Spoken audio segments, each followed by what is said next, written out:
नमस्कार, मैं हूं आपके साथ सोनिया चौहान। हमारे छत्तीसगढ़ में आप सभी का स्वागत है। बुलेटिन का आगाज करते हैं छत्तीसगढ़ की खबरों के साथ। बीजेपी ने मंगलवार को आपातकाल को लेकर काला दिवस मनाया। छत्तीसगढ़ में बीजेपी ने सभी जिलों में केंद्रों में 25 जून को आपातकाल का काला दिवस का आयोजन किया। इस दौरान कृषि मंत्री रामविचार नेताम ने कांग्रेस पर जमकर निशाना साधा। देखिए हमारी ये खास रिपोर्ट।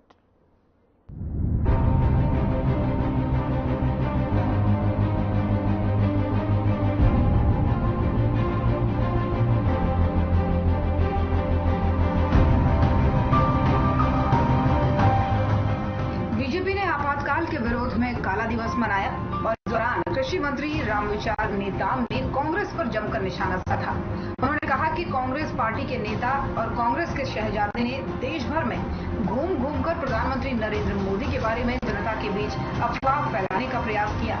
कांग्रेस पार्टी ने कभी नारा दिया कि देश खतरे में है, तो कभी कहा कि संविधान खतरे में है।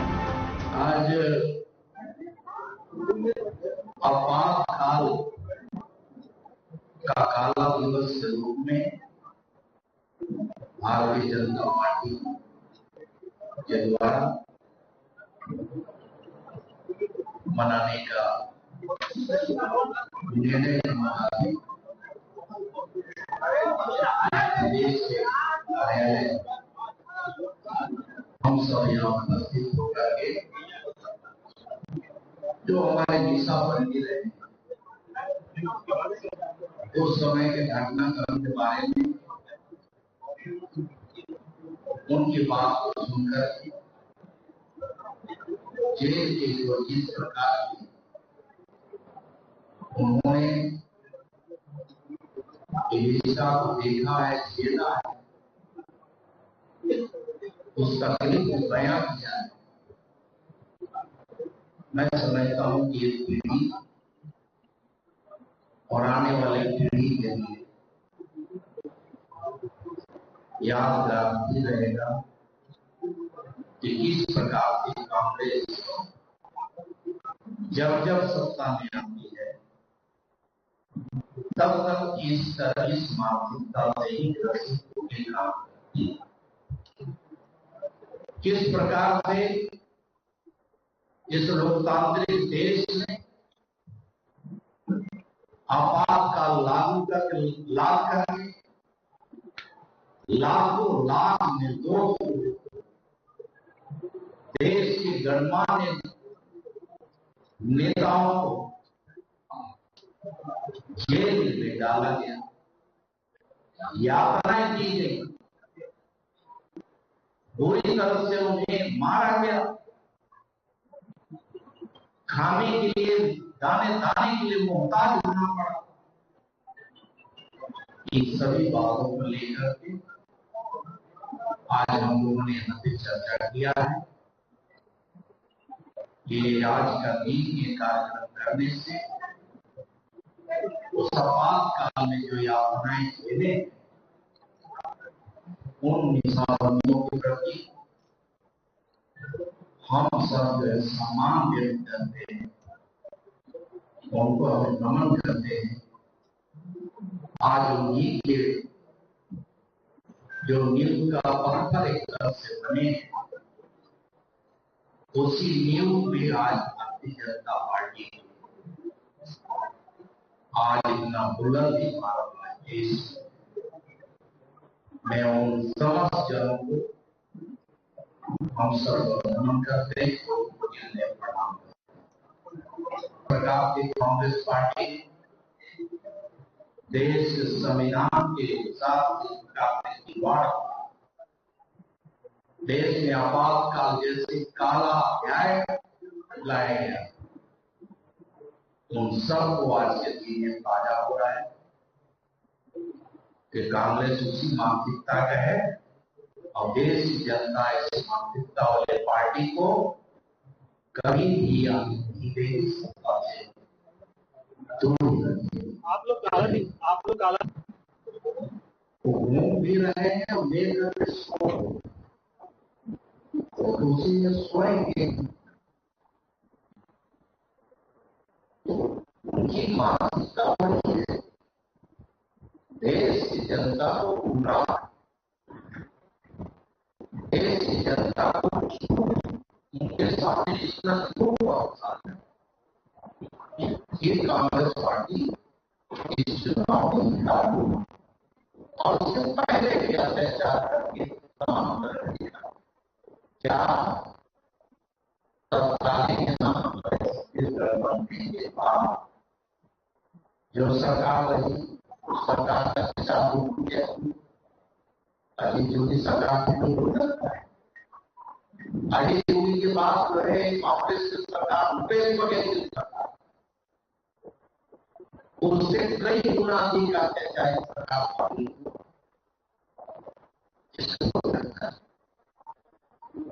इंदिरा के तहत अत्याचार जिस प्रकार के ऊपर करके बीजेपी ने पूरे प्रदेश में आपातकाल के विरोध में कार्यक्रम का आयोजन किया। इस दौरान मंत्री रामविचार नेताम ने कांग्रेस को जमकर घेरा। Bureau report.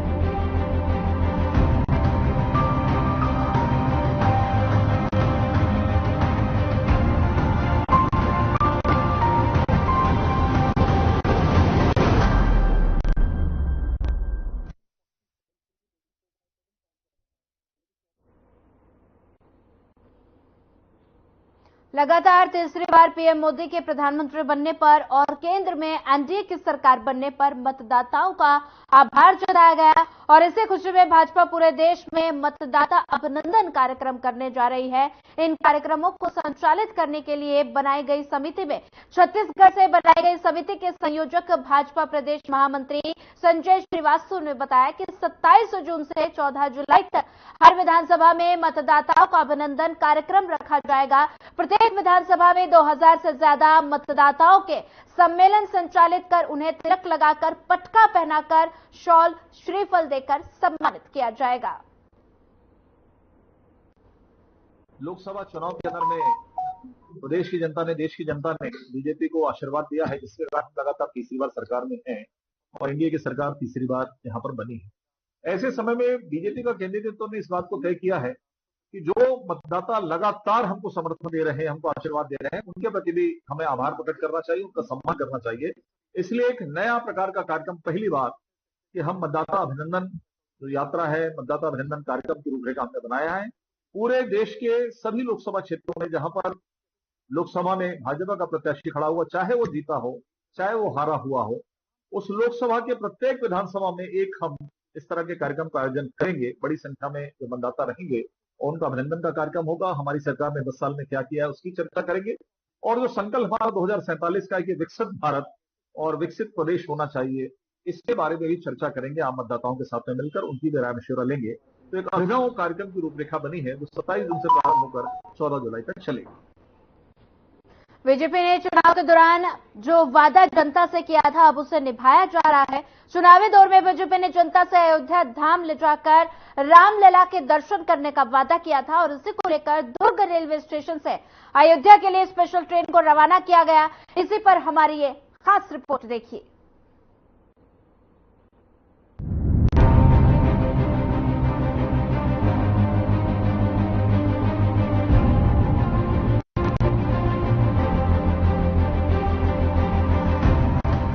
यात्रियों का एक दल दुर्ग रेलवे स्टेशन से अयोध्या के लिए रवाना हुआ। तीर्थ यात्रियों की स्पेशल ट्रेन को डिप्टी सीएम अरुण साव, विजय शर्मा और वन मंत्री केदार कश्यप ने हरी झंडी दिखाकर रवाना किया और इस दौरान डिप्टी सीएम विजय शर्मा ने कवर्धा से आ रहे तीर्थ यात्रियों के साथ बस में चढ़कर यात्रियों का उत्साहवर्धन किया और अयोध्या धाम यात्रा के लिए उन्हें शुभकामनाएं भी दी।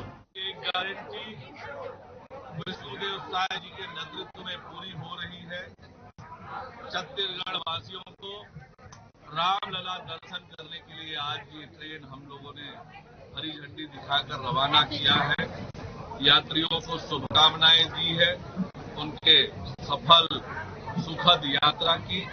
और निश्चित रूप से चूंकि छत्तीसगढ़ भगवान राम का ननिहाल है, छत्तीसगढ़ वासियों के श्रद्धा और आस्था के केंद्र है भगवान राम, उनके दर्शन के लिए ये सभी यात्री गए हैं। और निश्चित रूप से मोदी की एक गारंटी पूरी हुई है। सभी यात्री बहुत प्रसन्न, बहुत उत्साह के साथ रामलला के दर्शन के लिए रवाना हुए हैं। काशी विश्वनाथ के भी दर्शन करेंगे, अन्य तीर्थों में भी जाना होगा। तो निश्चित रूप से इन सब के लिए आज ऐतिहासिक दिन है। सभी से आग्रह किया है कि सभी छत्तीसगढ़ वासियों के लिए आशीर्वाद लेकर आए, सुख शांति की समृद्धि की कामना करें छत्तीसगढ़ के लिए, ये आग्रह किया है। कितने दिन का टूर है और कितने दिन का किस प्रकार की सरकार के द्वारा व्यवस्थाएं की गई है? सरकार के द्वारा सभी प्रकार की व्यवस्था, घर से लेकर स्टेशन आना, पूरी यात्रा कराना, यात्रा के दौरान भोजन, आवास इत्यादि की व्यवस्था और वापस लाने के बाद घर तक पहुंचाना, ये पूरा काम राज्य सरकार कर रही है। हर्ष का विषय है। भारत देश में ही 500 वर्षों तक समाज संघर्ष करता रहा भगवान राम का मंदिर बनाने के लिए। भगवान राम का मंदिर कोई कुवैत में बनवा रहा था क्या, या अमेरिका में बनवा रहा था? भारत देश में सरयू नदी के तट पर, उसी अयोध्या जी में भगवान का मंदिर बनना था। 500 साल का संघर्ष लगा है उसमें। आज जब मंदिर बनकर तैयार है, भगवान का सुंदर विग्रह है, विग्रह के दर्शन के लिए लोग बड़े उत्साह के साथ जा रहे हैं। सुकमा, बीजापुर, दंतेवाड़ा, कवर्धा, दुर्ग आदि क्षेत्रों से सारे लोग जा रहे हैं। बहुत उत्साह है सब में। मैं आज तक भगवान के दर्शन के लिए नहीं जा पाया हूँ। मुझे ये लगता है कि इन सब के बीच में तुरंत ही हम सबको भी जाना चाहिए, तुरंत ही भगवान के दर्शन। तो वहीं दूसरी तरफ यात्रा के लिए जा रहे श्रद्धालुओं ने यात्रा को लेकर पीएम मोदी और छत्तीसगढ़ के सीएम विष्णुदेव साय का आभार जताया। सरकार की योजना की जमकर तारीफ भी की। हम मोदी जी के और हमारे मुख्यमंत्री माननीय महोदय जी के मेहरबानी के कारण हम लोग को अयोध्या धाम में अपने रामलला जी के दर्शन करने को मिल रहा है। इसलिए हम मोदी जी को और मुख्यमंत्री जी को बहुत बहुत बहुत बहुत बधाई देते हैं और हमारी शुभकामनाएं यही है कि हमको मोदी जैसे ही प्रधानमंत्री और हमारे मुख्यमंत्री जैसे ही मुख्यमंत्री हमको सदा मिले और पूरा हिंदुस्तान उन्हीं के नाम से फले फूले। आपका परिचय दीजिए। मेरा नाम है गीता शर्मा। कहाँ रहते हैं? मैं वृद्धाश्रम में रहती हूँ, बालोद वृद्धाश्रम में रहती हूँ। रामलला के दर्शन करने जा रहे हैं अयोध्या धाम में, कैसा लग रहा है और क्या कुछ कहना चाहेंगे शासन प्रशासन को? अरे बहुत अच्छा लग रहा है भाई, बहुत खुशी की बात है। हमारा किस्मत है, हम रामलला के दर्शन करने जा रहे हैं, है ना। क्या कहना चाहेंगे, कैसा लग रहा है? अच्छा लग रहा है, बहुत बढ़िया लग रहा है। लोगों से मेल मुलाकात भी हो गया और हमारा जाना भी हो रहा है। भगवान जी का दर्शन कर लेंगे, बहुत खुशी की बात है। मुख्यमंत्री का टूर है, कितने दिन का है टूर? अभी यहाँ मैं पहली बार जा रहा हूँ सर, अब मेरे को वापसी अभी एक आध हफ्ते के अंदर आएगी। यात्रा को लेकर भिलाई नगर पालिका निगम के नेता प्रतिपक्ष भोजराज सिन्हा की प्रतिक्रिया भी सामने आई है। आप खुद सुनिए सरकार की इस योजना को लेकर नेता प्रतिपक्ष का क्या कुछ कहना है। यहाँ से दुर्ग जिले समेत पूरे संभाग से आज श्रद्धालु अयोध्या धाम जा रहे हैं रामलला के दर्शन करने, क्या कुछ है? बिल्कुल, श्री राम दर्शन अयोध्या के दर्शन के लिए छत्तीसगढ़ सरकार और भारत सरकार की एक अच्छी पहल है, जिसके तहत में हमारे दुर्ग संभाग से लगभग 1000 लोग आज प्रभु श्री राम के दर्शन के लिए जा रहे हैं, एक धाम के लिए जा रहे हैं। निश्चित कहीं न कहीं इस पूरे धाम में छत्तीसगढ़ की सरकार, विष्णुदेव साय की सरकार को धन्यवाद कोटि कोटि देना चाहता हूं कि जो बुजुर्ग हैं, जो वहां तक नहीं पहुंच पाते, उसको पूरी यहाँ की सरकार वहां तक पहुंचाने का कार्य कर रही है और प्रभु श्री राम जी के दर्शन कराने का कार्य कर रही है।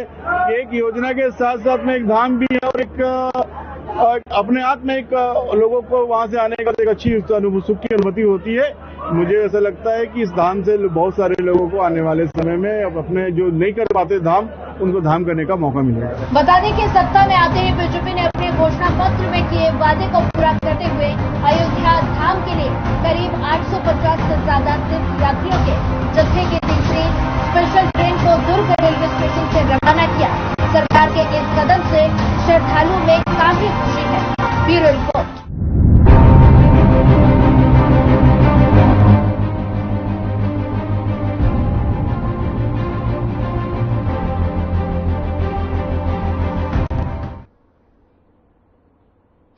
जांजगीर नैला नगर पालिका में स्थानीय विधायक के खिलाफ लोगों में आक्रोश है। नागरिक मंच ने विधायक व्यास कश्यप के नैला बस स्टैंड के बाउंड्री वॉल तोड़कर पीछे रास्ता निकालने की मांग करने का विरोध किया।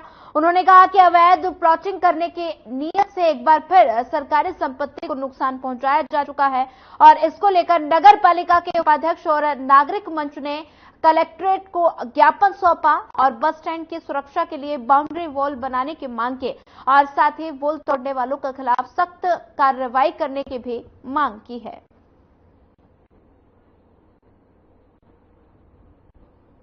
देखिए, नैला जांजगीर का जो नैला में प्रतीक्षा बस स्टैंड सिटी बस है, सिटी बस स्टैंड जो है उसके पीछे के बाउंड्री वॉल को अनैतिक तत्व के लोग तोड़कर और जबरन उसमें रास्ता बनाया जा रहा है। इस विषय को लेकर पूरे नगर के प्रबुद्ध जन हम सब माननीय कलेक्टर महोदय से आज मिले हैं और उनको अवगत कराया है कि अवैध तरीके से जो रास्ता मेन रोड निकाल रहे हैं बस स्टैंड से, उसको ना निकाला जाए और बाउंड्री वॉल फिर से किया जाए।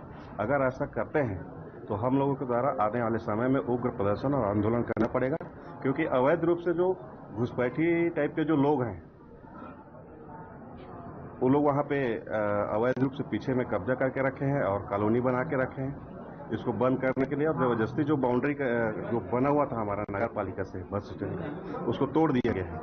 इसको बंद करने के लिए भी बोला है हम लोगों के द्वारा, और अगर ऐसा नहीं होता है तो हम लोगों द्वारा फिर से उसको बंद करवाने के साथ साथ उग्र प्रदर्शन भी किया जाएगा पूरे शहर वासियों की तरफ से। नैला में एक बस स्टैंड बनाया गया था काफी वर्षों पहले, उसमें आज तक दुकान शुरू नहीं हो पाई है और बस का आवागमन भी शुरू नहीं हो पाया है। बस स्टैंड काफी जर्जर अवस्था में पहुंच गया है और अभी फिलहाल हम लोग ये रिक्वेस्ट करने आए थे कि बस वहां पर शुरू की जाए। जो नैला में बस सड़कों पे खड़ी होती है रेलवे स्टेशन के आसपास, उसको उस बस स्टैंड में अंदर लाने का प्रयास करें और वहां की दुकानें जो जर्जर हो चुकी हैं उसको ठीक करके वहां की दुकानों को सुचारू रूप से फिर से चलाएं।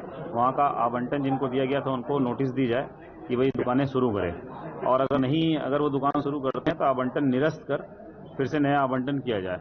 और पीछे में कुछ असामाजिक तत्वों के द्वारा जो वहां पर सिटी बस रखी गई है, पिछले सेफ मोड पे रखी गई थी, जब सिटी बस का संचालन शहर में बंद हुआ था, उन सिटी बसों से सारा सामान चुरा के बेचा जा रहा है और पीछे से वॉल थी उसको तोड़ दिया गया है। अब वॉल इतनी बड़ी टूट गई है, 20-25 फीट 30 फीट तक वहां पर वॉल तोड़ी गई थी और पीछे में गड्ढा था जो कि अब वहां पर रास्ता बनाने का प्रयास किया जा रहा है। अभी नगर पालिका ने हाल ही में वहां पर बाउंड्री वॉल उठाने का प्रयास किया है, उसको फिर से वो तोड़ने का प्रयास कर रहे हैं। तो मेरा निवेदन यही था कलेक्टर महोदय से कि वो सब चीजों की व्यवस्थाओं को ठीक करें, बाउंड्री वॉल बनी रहे और दुकानों का संचालन और बस वहां पर आने लग जाए। जांजगीर चांपा जिला मुख्यालय से महज 5 किलोमीटर की दूरी पर स्थित खोस्का ग्राम पंचायत के सरपंच की मनमानी के खिलाफ कार्रवाई करने की मांग को लेकर पंच और ग्रामीणों ने कलेक्टर के जन चौपाल में आवेदन लगाया और ग्रामीणों ने सरपंच और RES के अधिकारियों पर मिली भगत कर स्कूल मरम्मत करने के नाम पर नौनिहालों के जान से खिलवाड़ करने का भी आरोप लगाया। साथ ही उन्होंने सरपंच पर आरोप लगाया कि गांव के पुराने प्राथमिक शाला की मरम्मत करने के लिए शासन ने 6,12,000 रुपए की स्वीकृति दी थी और सरपंच को कार्य करने का एजेंसी बनाया था, लेकिन सरपंच ने 3 लाख रुपए निकालकर स्कूल का घटिया मरम्मत कार्य किया, जिसकी शिकायत कलेक्ट्रेट से की गई।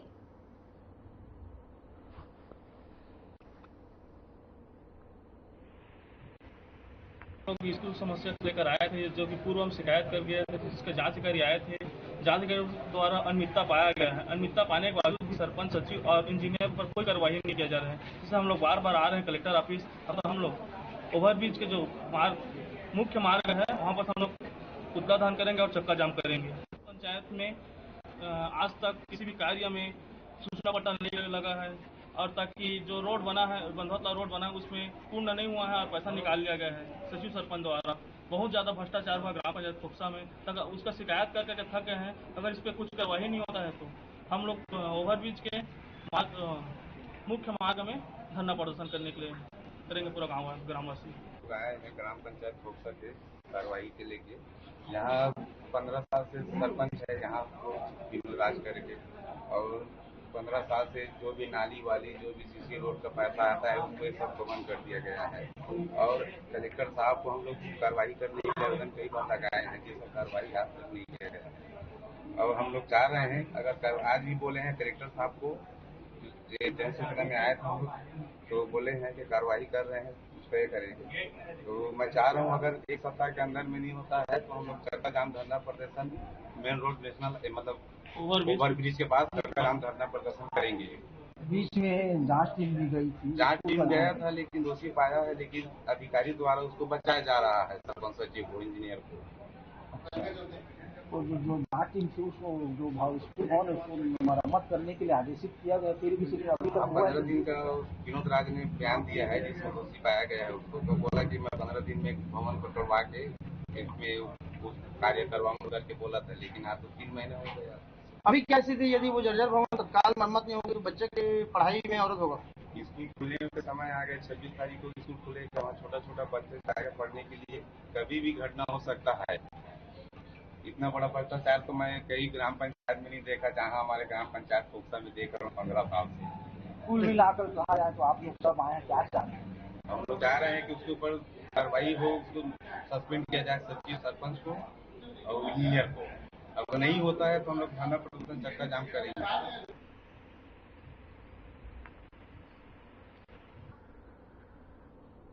कोंडागांव में सामुदायिक स्वास्थ्य अधिकारी हड़ताल पर हैं। कोंडागांव जिले में सामुदायिक स्वास्थ्य अधिकारी 21 जून से हड़ताल पर चले गए और 5 विकासखंड के तहत 195 आयुष्मान आरोग्य मंदिर में काम करने वाले 138 अधिकारी अपनी 3 सूत्रीय मांग को लेकर हड़ताल कर रहे हैं।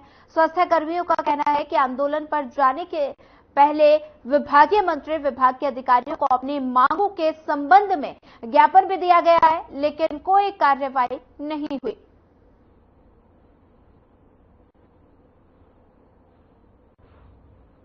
मेरा नाम दीपक वर्मा, मैं जिला संयोजक कोंडागांव, कम्युनिटी हेल्थ ऑफिसर, सामुदायिक स्वास्थ्य अधिकारियों का जिला अध्यक्ष यहाँ का। तो आप 3 मांगों के लिए हम यहाँ पे 21 तारीख से अनिश्चितकालीन आंदोलन में बैठे हैं। हमारा मुख्य मांग, हम 3 सूत्री मांगों पर लेके बैठे हुए हैं, जिसमें हमारा मुख्य मांग है हमारा वेतन। जो हमारा वेतन यहाँ कोंडागांव जिले में 8 से 9 महीने से अभी तक हमें नहीं मिला हुआ है, तो हमारा मुख्य मांग में वो है कि हमारा वेतन जल्द से जल्द हमें दिया जाए। दूसरा मुख्य मांग में से हमारा है कि ट्रांसफर होना। जो हमारे सीएचओ यूनियन में क्या है, ज़्यादा से ज़्यादा क्या है, महिलाएं हैं जो दूर अंचल गाँव में ड्यूटी में पदस्थ हैं, जिनके साथ कभी कभी छेड़छाड़ी, कभी मिसबिहेव इस टाइप का हरकतें होते रहती हैं। तो उनकी सुरक्षा के हिसाब से हम चाहते हैं कि उनका ट्रांसफ़र अपने नियर बाई घर के पास हो सके, या ज़्यादा गांव में गांव में न रखे, थोड़ा शहरी इलाका में, ताकि वो सेफ महसूस कर सकें।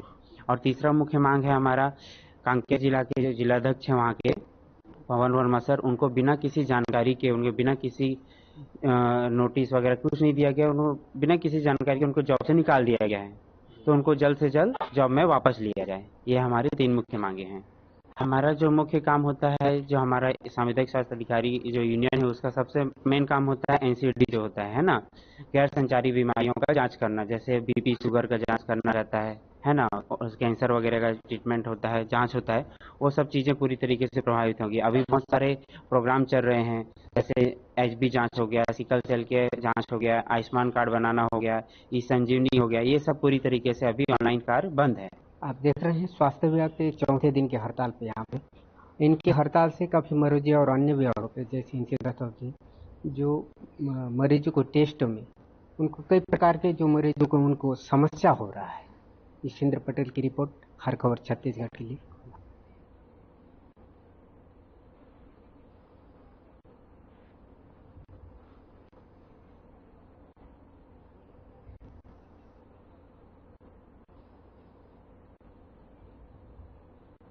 रायपुर में मुख्यमंत्री निवास पर आपातकाल स्मृति दिवस को लेकर प्रदेश के स्वतंत्रता सेनानियों के सम्मान समारोह का आयोजन किया गया, जिसमें सीएम विष्णु देसाई ने भी शिरकत की। देवांगन जी मंत्री, डॉक्टर टोपलाभ वर्मा जी प्रांत संचालक, श्री राम प्रताप जी, नारायण चंदेल जी, भूपेश सवनी जी, दिवाकर तिवारी जी, आदरणीय श्री सच्चिदानंद उपासने जी, इस लोकतंत्र सेनानी संघ के राष्ट्रीय उपाध्यक्ष और इस संघ के सभी पदाधिकारीगण और प्रदेश भर से यहां पर उपस्थित सभी लोकतंत्र सेनानीगण, उनके परिवार के परिजन और इस कार्यक्रम में उपस्थित सभी सज्जनवृंद, मातृशक्ति, माताएं, बहनें, भाई और बहनों और मीडिया के मित्रों, सबसे पहले आप सब लोग दूर दूर से हम लोगों के आमंत्रण को स्वीकार करते हुए यहां पर पधारे हैं। आप सबका बहुत बहुत अभिनंदन, बहुत बहुत स्वागत। आप सबको मैं हृदय से नमस्कार करता हूं, आप सब लोगों का अभिवादन करता हूं।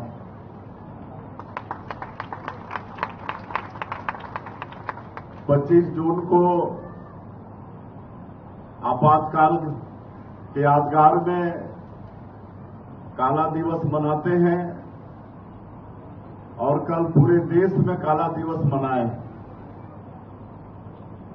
आदरणीय राष्ट्रीय उपाध्यक्ष श्री सच्चिदानंद उपासने जी के साथ हम लोग विचार किए कि 25 तारीख को तो पूरे देश में अलग अलग जगहों में कार्यक्रम रहता है, लेकिन फिलहाल इस बुलेटिन में इतना ही। ज्यादा खबरों के लिए बने रहिए हमारे साथ। नमस्कार।